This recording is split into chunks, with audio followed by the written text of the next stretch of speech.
વધુ એક ટ્રેન દુર્ઘટના ઝારખંડમાં 2 ડબ્બા પાટા પરથી ખસી પડ્યા, વંદે ભારત પણ અટવાઈ। ઝારખંડના બોકારો શહેરમાં ટ્રેન દુર્ઘટનાના કારણે અપડાઉનની લગભગ ડઝન ટ્રેનોની કામગીરી ખોરવાઈ ગઈ છે। વંદે ભારત ટ્રેનને પણ રોકવામાં આવી છે। દેશના કોઈને કોઈ રાજ્યમાં એક બાદ એક ટ્રેન દુર્ઘટનાના સમાચાર સામે આવતા જઈ રહ્યા છે। હવે ઝારખંડના બોકારો શહેરમાં માલગાડીના 2 ડબ્બા પાટા પરથી ખસી પડ્યા છે। આ માલગાડી તુપકાડી રેલવે સ્ટેશન નજીક ડીરેલ થઈ હતી। ઘટનાના કારણે બોકારો ગામો રેલવે રૂટ પર રેલવે પરિવહન ખોરવાઈ ગયું છે। બોકારો શહેરમાં માલગાડીની દુર્ઘટનાના કારણે અપડાઉનની લગભગ ડઝન ટ્રેનોની કામગીરી ખોરવાઈ ગઈ છે। વારાણસીથી રાંચી જતી વંદે ભારત ટ્રેનને પણ ચંદરપુરા રેલવે સ્ટેશન પર રોકી દેવામાં આવી છે। જે સ્થળે દુર્ઘટના થઈ ત્યાં ઘટના સ્થળે રાહત કાર્ય ચાલુ છે અને દુર્ઘટનાના કારણોની તપાસ કરવામાં આવી રહી છે। દેશના વિભિન્ન ભાગોમાં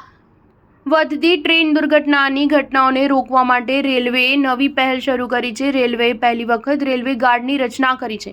એક પાયલટ પ્રોજેક્ટના ભાગ તરીકે ભારતીય રેલવેએ ઉત્તર પશ્ચિમ રેલવે વિસ્તારમાં આ પહેલ શરૂ કરી છે। રેલવે ગાર્ડ તાત્કાલિક દુર્ઘટના સ્થળ પર પહોંચીને બચાવ કાર્ય કરવામાં સક્ષમ છે। રેલવે મંત્રી આ જવાબદારી ઉત્તર પશ્ચિમી રેલવેને આપી છે અને આરપીએફ અને મિકેનિકલ ટીમને 4 અઠવાડિયાની ખાસ ટ્રેનિંગ આપવામાં આવી છે। અમારી ટીમ રેલવે સંરક્ષણ ટીમ ઓછા સમયમાં દુર્ઘટના સ્થળ પર પહોંચશે। આ એક ખૂબ જ ઐતિહાસિક પહેલ છે। ભારતીય રેલવે ગાંધીનગર રેલવે સ્ટેશન પર રેલવે સંરક્ષણ ટીમ અને સાધનો સ્થાપિત કર્યા છે। બીજી તરફ રેલવે મંત્રી અશ્વિની વૈષ્ણવે કહ્યું કે હું તે લોકોને સ્પષ્ટ રીતે કહેવા માંગુ છું કે જે ડિરેલ કરવાનો પ્રયત્ન કરી રહ્યા છે તે રેલવેનું રાજનીતિકરણ કરવાનો પ્રયત્ન ન કરે। તેમના વિરુદ્ધ રાજ્ય પોલીસ અને NIAના સહયોગથી કડક કાર્યવાહી કરવામાં આવશે। સ્ટાર ન્યૂઝ 7 હંમેશા સચ્ચાઈની સાથે।